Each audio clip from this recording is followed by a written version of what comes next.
Une dispute entre un agriculteur et deux bergers a failli tourner au drame, à Mboro, après que le paysan a exigé des pasteurs de faire sortir leurs troupeaux de bœufs qui ont envahi son champ. Mais l'injonction a dégénéré lorsque les deux jeunes bergers ont refusé d'obtempérer, brandissant leurs machettes. Le neveu de l'agriculteur, pris de peur face à la menace, a pris ses jambes à son cou, laissant son oncle seul face aux assaillants. Ces derniers lui ont asséné 3 coups de machette au bras et au coude, avant de prendre la fuite.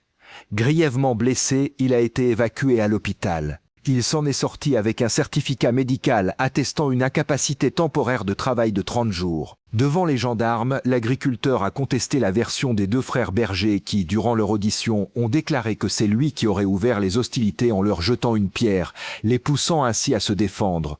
Les deux bergers ont été inculpés pour coups et blessures volontaires et déférés au parquet de Thiès. L'aîné des bergers a été placé sous mandat de dépôt à la maison d'arrêt et de correction MAC de Thiès, son cadet mineur conduit à la prison pour enfants.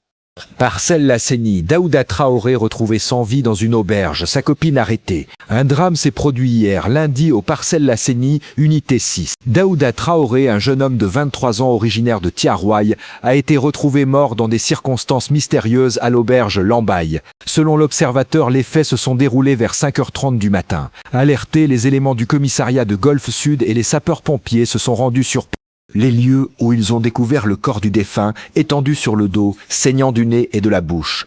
Identifié grâce à son passeport et au témoignage de son ami, Baro et de sa partenaire Esba, Daouda Traoré aurait succombé après avoir avalé une substance suspecte. D'après le récit de Esba, âgé de 32 ans, il aurait commencé à tousser violemment puis à vomir du sang avant de s'effondrer. Prise de panique, elle alerta le gérant de l'auberge et l'ami du défunt. Les secours arrivés sur place n'ont pu que constater le décès. Le corps a été acheminé à la morgue de l'hôpital d'Al-Aljam, où une autopsie a été ordonnée par le procureur de la République. Une enquête est en cours pour déterminer les causes exactes de ce décès tragique. Grâce à une alerte anonyme, la police de Thiaroye a démantelé un réseau de trafic de chanvre indien qui utilisait des poussettes à café comme couverture. L'opération a permis l'arrestation d'un vendeur de café ambulant, Camara, et de son livreur à Bari. Les limiers, postés aux abords du marché de Thiaroye-Gare, ont observé le comportement suspect de Bari, livreur de Tiak-Tiak, garé près d'une poussette à café. À la fouille de ses bagages, ils ont découvert 1,4 kg de chanvre indien. Quelques instants plus tôt, Bari revenait d'une livraison suspecte effectuée à Kurmassar pour le compte de Camara.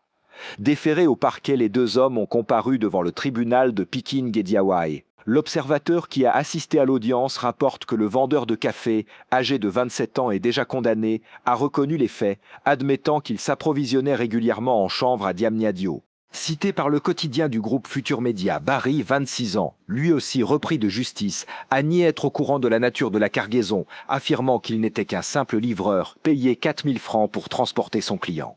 Le parquet a requis 2 ans de prison ferme contre le premier et la relaxe pour le second. Le tribunal a suivi ces réquisitions. Camara a été condamné pour offre et cession de chanvre indien, tandis que Bari a été relaxé au bénéfice du doute.